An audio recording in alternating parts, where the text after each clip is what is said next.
रहीम अस्सलाम वालेकुम and good morning. मैं हूं समर अब्बास, आप मेरा डिजिटल चैनल देख रहे हैं।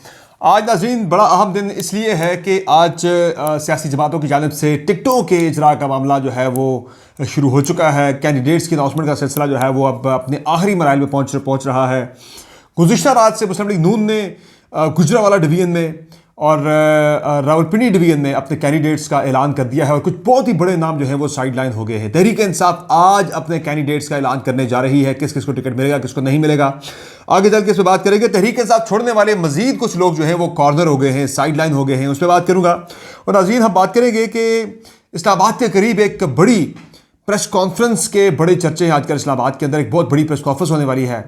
ये प्रेस कॉन्फ्रेंस किस हवाले से हो सकती है, इस पर बात करेंगे। पिछली वीडियो में बात करना चाह रहा था कि वीडियो तवील होगी। और लड़ाई की मैंने बात की थी। दो रियासत के बड़े इदारे, उनके दरमियान एक क्लैश की सूरत हाल जो है वो बन रही है। ये कितनी अहम सूरत हाल, कितनी ख़तरनाक सूरत हाल बन सकती है, मामला किस तरफ जा सकता है। और नाज़रीन तहरीक इंसाफ ने चीफ जस्टिस ऑफ पाकिस्तान पर एतमाद का इजहार कर दिया है और भरपूर एतमाद का इजहार कर दिया है। शेर अफजल मरवत को तर्जुमान के ओहदे से भी हटा दिया गया है, इस पर बात भी होगी। और इलेक्शन कमीशन ने आज उम्मीदवारों की इब्तदाई फहरिस्त जारी करनी है, प्रिलिमिनरी फहरिस्त जो है। और कल जो है लोग दस्तबरदार हो सकेंगे और परसों जो है वो इंतखाबी निशानात अलॉट किए जाएंगे, 13 तारीख को। अब कुछ इंपॉर्टेंट चीज़ें ये भी हैं और इसके साथ साथ मैं एक और चीज़ पर बात करूँगा। एक कैदी है अडियाला जेल के अंदर, 5 महीने से गिरफ्तार है, 5 महीने से ज़ेर हिरासत है, अभी तक बीमार नहीं हुआ। ये बड़ा हैरानकुन मामला है, बात करेंगे इस वीडियो में आगे चल के, क्योंकि ज़्यादातर जो सियासतदान जब भी गिरफ्तार होते हैं चंद हफ्तों के अंदर ही वो अस्पताल में पहुंच जाते हैं इलाज के लिए। सबसे पहले ज़रा बात करते हैं टिकटों के वाले से। मुस्लिम लीग नून ने टिकटों का इजरा शुरू कर दिया। तहरीक इंसाफ आज करेगी दिन में किसी भी वक्त। नून लीग ने रात से टिकटों का जो इजरा किया है उसमें बड़ी सोच विचार के बाद जो उन्होंने रावलपिंडी डिवीज़न के टिकट जारी कर दिए हैं, जिसमें जो काबिल ज़िक्र चीज़ें हैं उसमें फ़ियाज़ चौहान को एडजस्ट नहीं किया गया, वो फारिग हो गए। सियालकोट से फिरदौस हाशिम कवान साहिबा को एडजस्ट नहीं किया गया, वो भी फारिग हो गई। वहाँ से अरमगान सुबहानी को टिकट जारी कर दिया गया है। और पिंडी से नासिर भट्ट भी फारिग हो गए, उन्हें भी टिकट जारी नहीं किया गया। और नारोवाल से दनियाल अजीज़ को टिकट जारी नहीं किया गया, उनके मुकाबले में चौधरी अनवारुल हक को टिकट जारी कर दिया गया है। दनियाल अजीज़ ने एहसन इकबाल पर तनकीद की थी आज से महीना पहले, और एहसन इकबाल ने ना सिर्फ दनियाल अजीज़ के हल्के में MNA की सीट के ऊपर अपना बंदा चौधरी अनवारुल हक को फील्ड करवा दिया, टिकट दे दिया है, बल्कि नीचे MPA का टिकट पर भी खुद इलेक्शन लड़ रहे हैं। आगे चल के एहसन इकबाल साहब ने यहाँ से अपने बेटे को, जब वो कौमी असम्बली का इलेक्शन अगर जीत जाते हैं एहसन इकबाल साहब, ही इज़ वेरी होपफुल कि वो जीत जाएंगे नारोवाल से, तो सूबाई असम्बली जो है वो अपने बेटे के लिए सीट हाली कर देंगे। फिर जो टिकटों का मामला है उसमें टेक्सला से चौधरी गुलाम सरवर को अकोमोडेट किया है IPP के टिकट पर नून लीग ने। और यहाँ से उन्होंने बैरिस्टर तैमूर मलिक जो कि नून लीग के बड़े तगड़े एक कैंडिडेट थे, चौधरी निसार के फाइनेंसर भी थे, बड़े यानी फाइनेंशियली बड़ी स्ट्रॉन्ग पार्टी है, और बैरिस्टर तैमूर मलिक को अकोमोडेट नहीं किया गया। और बाकी जो पिंडी वाला जो हल्का दूसरा है उसमें ये हुआ है कि PP 10 पे टिकट दे दिया गया है चौधरी नदीम एजाज को, जो कि सुनो TV के मालिक है, ब्लू वर्ल्ड के मालिक हैं। वो नेशनल असम्बली का टिकट चाह रहे थे और नेशनल असम्बली का टिकट वहाँ पे उन्होंने दे दिया है, इंजीनियर कमरुल इस्लाम राजा को दे दिया है। इसके अलावा जो हल्का था आमिर कियानी का पिंडी वाला, वहाँ से उन्होंने नून लीग ने टिकट जारी कर दिया है मलिक अबरार को, और आमिर कियानी अब इस्लामाबाद के NA 46 से इलेक्शन लड़ेंगे। फिर नासिर भट्ट का मैं आपको बता दूँगा कि वो फारिग हो चुके हैं। तो ये नून लीग के टिकट जो हैं वो आ रहे हैं गुजरावाला डिवीज़न के। बाकी गुजरात में एकोमोडेट कर दिया गया है चौधरी शुजात सिंह के बेटे चौधरी सालिक को भी एकोमोडेट कर दिया गया है। तो ये नून लीग के टिकट जनाब आ रहे हैं कल रात से। और इसके अलावा अब तहरीक इंसाफ के टिकट्स आज आ जाएंगे, सामने तो पता लग जाएगा कौन कौन मैदान में उतर रहा है। इमरान खान के नॉमिनेशन पेपर जो हैं वो एक्सेप्ट नहीं हुए, इसलिए इमरान खान फिलहाल इंतखाबी मैदान के अंदर नहीं है, लेकिन आगे चल के अपीलेट ट्रिब्यूनल्स के बाद लार्जर बेंच में इन फैसलों को चैलेंज किया गया है। कुछ टिकटों का फैसला ज़ाहिर बाद में हो जाएगा। अच्छा, जो मुज़ाहिर अकबर नकवी का इस्तीफ़ा है उस पर मेरी उनके करीबी ज़राए से बात हुई है, और मुज़ाहिर अकबर नकवी के करीबी ज़राए ये कहते हैं कि 24 में से एक फ़ैसला भी मुज़ाहिर अकबर नकवी ने जो दरखास्तें की अपने इस रेफरेंस के वाले से दायर की, सुप्रीम कोर्ट ऑफ पाकिस्तान में 24 में से एक दरखास्त पर भी उनकी दरखास्त वो नहीं सुनी गई, फ़ैसला नहीं सुनाया गया। और मुज़ाहिर अकबर नकवी का ये कहना है, बताया जा रहा है कि वो उनका उनका पॉइंट ऑफ व्यू ये है कि अगर 5% भी उन्हें यकीन होता ना कि ये फैसला उनके हक़ में आ सकता है, 5% भी उन्हें यकीन होता कि जस्टिस काजी फाइज़ ईसा उनके साथ इंसाफ करेंगे, 5% भी इसका यकीन होता तो वो फाइट करते। मदार अकबर नकवी पूरी उम्मीद जो है वो लूज़ कर चुके थे। उनके करीबी ज़राए बताते हैं कि वो उन्हें 5% भी यकीन नहीं था कि उनके साथ इंसाफ होगा काजी फाइज़ ईसा की जानिब से, और एक तरफा उन्होंने कहा कार्रवाई हो रही है और दबाव भी बहुत था काजी फाइज़ ईसा के ऊपर मदार अकबर नकवी के ख़िलाफ़ प्रोसीड करने के हवाले से, और कुछ जजेज़ ने सपोर्ट की जिसके लिए वो उनके ममनून हैं 5-6 जजेज़ के बारे में कि उन्होंने उनको सपोर्ट किया है। बाकी जो तारीख़ का मामला था मदार अकबर नकवी के इस्तीफ़े के ऊपर 10 जनवरी 2023 की तारीख डल गई थी, तो उस पर सदर आरिफ अलवी को ख़त लिख के मदार अकबर नकवी के सेक्रेटरी ने आगाह किया है कि ये 2023 गलती से लिखा गया, इसको 2024 ही समझा जाए। अब नून लीग मुतालबा कर रही है, मैं ख्वाजा आसिफ का ट्वीट पढ़ रहा था कि सिर्फ जो है इनका इस्तीफ़ा मंजूर नहीं होना चाहिए, बल्कि इनके ख़िलाफ़ जो है वो करप्शन के रेफरेंसेस भी खोलने चाहिए और तहकीकात होनी चाहिए करप्शन की इनके ऊपर। मामला ये एक FBR का मामला था, ये करप्शन का उस तरह से मामला डायरेक्टली था नहीं, और कुछ चीज़ें मिलती जुलती थी काजी फाइज़ ईसा के ख़िलाफ़ जो रेफरेंस था, लेकिन मदार अकबर नकवी ने फ़ाइट नहीं की, और फ़ाइट ना करने की वजह वो यही उनकी तरफ से उनके करीबी ज़राए से बताई जा रही है कि उन्हें 5% भी इंसाफ की उम्मीद नहीं थी। 5% तक भी होती तो वो फिर भी फ़ाइट करते।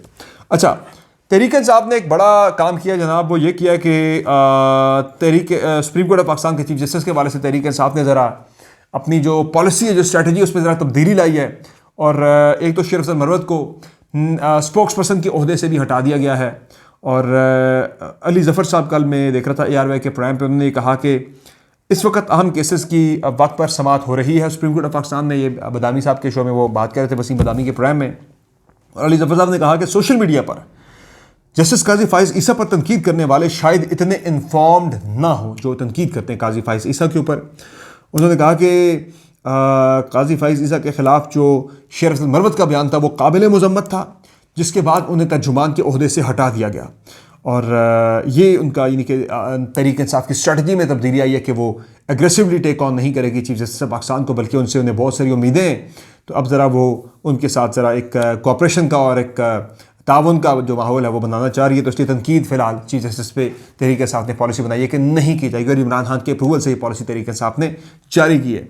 अच्छा, बाकी आज इलेक्शन कमीशन जो है वो उम्मीदवारों की इब्तदाई फहरिस्त जारी कर देगा, और कल यानी 12 तारीख को उम्मीदवार जो है वो दस्तबरदार हो सकेंगे इलेक्शन शेड्यूल के मुताबिक, और 13 तारीख को उम्मीदवारान की हतमी फहरिस्त भी आ जाएगी, और इंतखाबी हतमी फहरिस्त जो है वो 12 को आ जाएगी कल यानी कि, और 13 को इंतखाबी निशानात जो हैं वो अलॉट कर दिए जाएंगे तमाम कैंडिडेट्स को।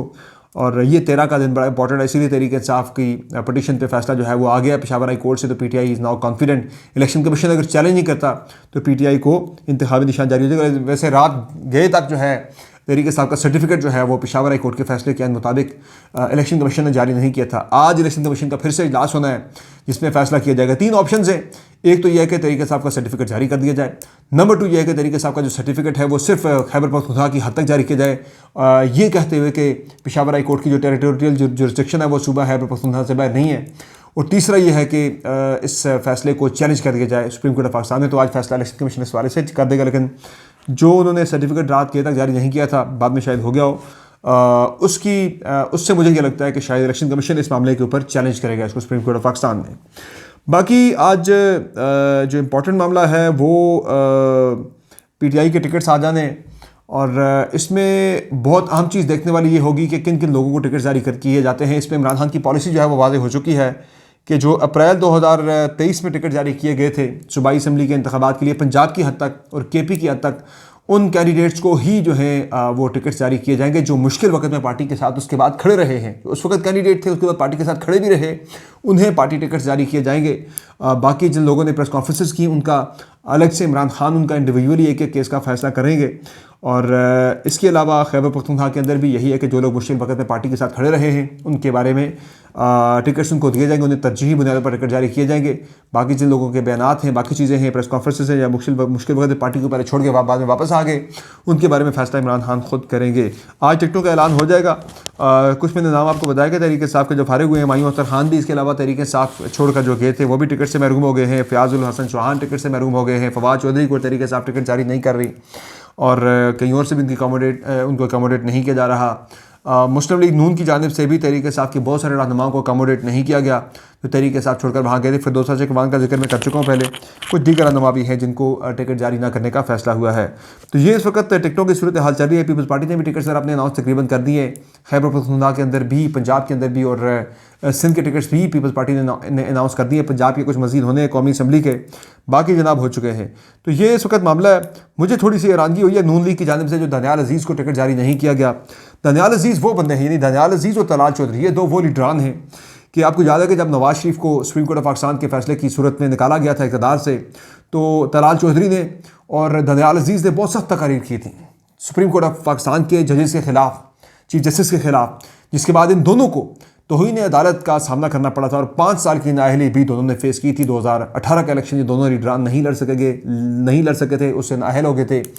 अब जब टिकट देने की बारी आई है तो तलाल चौधरी के साथ भी हाथ हो गया। वहाँ से नवाब शेर वसीर को टिकट दिया जा रहा है जो कि तहरीक इंसाफ छोड़कर नून लीग में आए हैं, और उधर से नारोवाल से दानियाल अजीज़ जिन्होंने 5 साल की नाअहली के बाद अब वो इलेक्शन लड़ने के लिए आ रहे थे मैदान में, तो एहसन इकबाल के ख़िलाफ़ चूँकि उन्होंने तनकीद की थी, महंगाई का उन्हें ज़िम्मेदार ठहराया था, तो एहसन इकबाल साहब ने उन्हें इस गेम से आउट कर दिया और टिकट वहाँ से चौधरी अनवारुल हक को जारी कर दिया। तो मुझे दानियाल अजीज़ और तलाल चौधरी दोनों के ऊपर जो नून लीग ने इनके साथ किया है, मुझे इस पर बड़ी हैरानगी हुई है। इसीलिए कहते हैं कि सियासत का जो दिल है, सियासत का कोई दिल नहीं होता और सियासत बड़ा बेरहम खेल होता है।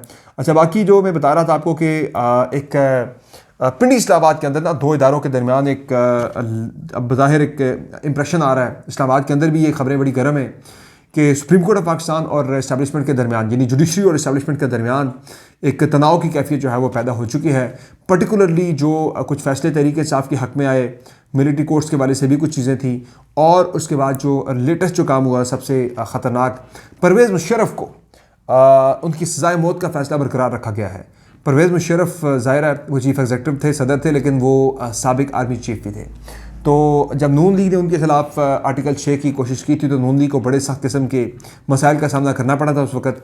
तो अब मौजूदा जो सुप्रीम कोर्ट ऑफ पाकिस्तान है, इसने भी ये काम किया है कि परवेज़ मुशर्रफ को बाद अज़ मर्ग जो है, बंदा एक मर चुका है, वो दुनिया में नहीं रहा, ये काम कर सकती थी सुप्रीम कोर्ट ऑफ पाकिस्तान के, कह देती कि भाई बंदा अब जिंदा नहीं है, तो इस अपील को हम करते हैं फ़ारिग, इसको केस को ख़ारिज कर दिया जाता है। लेकिन केस ख़ारिज नहीं किया गया और सुना गया, और सुनने के बाद इसमें चूँकि परवेज़ मुशर्रफ की जानिब से कोई पेश नहीं हुआ तो परवेज़ मुशर्रफ की सज़ाए मौत को बरकरार रखा गया। लाहौर हाई कोर्ट के फ़ैसले को भी उड़ा दिया गया। तो इस वजह से एक इम्प्रेशन जो है ये बन रहा है कि शायद पिंडी और इस्लामाबाद में दो इदारों के दरमियान शायद कोई तनाव की कैफियत जो है वो पाकिस्तान में पैदा हो रही है, और कुछ इस तरह की इतलात भी चल रही हैं। पिछले 2-3 दिन से ये रूमर्स इस्लामाबाद में गर्म है कि एक बड़ी प्रेस कॉन्फ्रेंस इस्लामाबाद के एक करीबी जगह से, इस्लामाबाद के पड़ोस में एक शहर से होने वाली है। मौजूदा हालात के ऊपर कोई इस तरह की नहीं है कि कोई मेरे अजीज़ हम वतनों नहीं होने जा रहा, लेकिन एक प्रेस कॉन्फ्रेंस जो है वो पर्सपेक्टिव जो है वो देने के लिए कि बहुत सारी चीज़ों के वाले से, इलेक्शन के मामलात हैं, 9 मई के मामलात हैं, दीगर बहुत सारे मामलात हैं जिनके ऊपर एक इंपॉर्टेंट प्रेस कॉन्फ्रेंस हो सकती है आने वाले चंद दिनों के अंदर। ये सिर्फ इम्कानात की बात हो रही है, कोई हतमी अभी तक इस हवाले से कोई फैसला या कोई चीज़ सामने नहीं आई, लेकिन इस्लामाबाद में ये खबर गर्म है कि ये प्रेस कॉन्फ्रेंस अगले चंद दिन के अंदर होने वाली है, रिकॉर्ड को दुरुस्त करने के लिए, एक राइट पर्सपेक्टिव जो है वो सामने लाने के लिए। तो ये आज की अपडेट्स हैं जनाब। उम्मीद है कि आज तमाम सियासी जमातें जो हैं उनके कैंडिडेट सामने आ जाएंगे और पता लग जाएगा कौन इंतखाबी मैदान में है, कौन नहीं है। लेकिन असल चीज़ जो है, जो इस डेमोक्रेटिक प्रोसेस की असल जो स्पिरिट है, जो असल इसकी जो टेक अवे होगी वो यही होगी कि अगर शफाफ इंतखाबात होते हैं तो मुल्क में सियासी इस्तेकाम आ सकता है। सियासी इस्तेकाम अगर आता है तो मुल्क में मुआशी इस्तेकाम भी उसी के साथ जुड़ा है। लेकिन अगर इंतखाबात के अंदर धांधली होती है, जो हम देख रहे हैं कि इस वक्त तहरीक इंसाफ के साथ हो रहा है, प्री पोल रिगिंग जिसे कहा जाता है, उसके तमाम चीज़ें जो है वो तहरीक इंसाफ के ख़िलाफ़ होती हुई अब तक नज़र आई हैं। अब इलेक्शन डे के ऊपर और इलेक्शन के बाद भी अगर रिगिंग ही होती है, काउंटिंग के अमल में भी गड़बड़ अगर होती है, तो फिर मैं आपको बताऊं कि 45% नौजवान वोटर है इस मुल्क के अंदर, और ये कोई 90s या 80s का दौर नहीं है, 70s का दौर नहीं है। हम इस वक्त 2024 में बैठे हुए हैं और ये सोशल मीडिया का दौर है। लोगों का शऊर जो है उनमें बहुत ज़्यादा आ चुका है। तो खुदा न खास्ता जो है ये मामलात पाकिस्तान में किसी ख़राबी की तरफ ना चले जाएं, इसलिए अक्ल व दानिश और फ़हम व फ़रासत इसी चीज़ में है कि पाकिस्तान की बेहतरी इसी में है, पाकिस्तान के इदारों की बेहतरी इसी में है, पाकिस्तान के अवाम की बेहतरी इसी में है कि एक शफ़ाफ और यानी कि गैर जानबदाराना इलेक्शन पाकिस्तान के अंदर करवाया जाए। इजाज़त दीजिए, तो बहुत ख्याल रखिएगा। अल्लाह हाफ़िज़।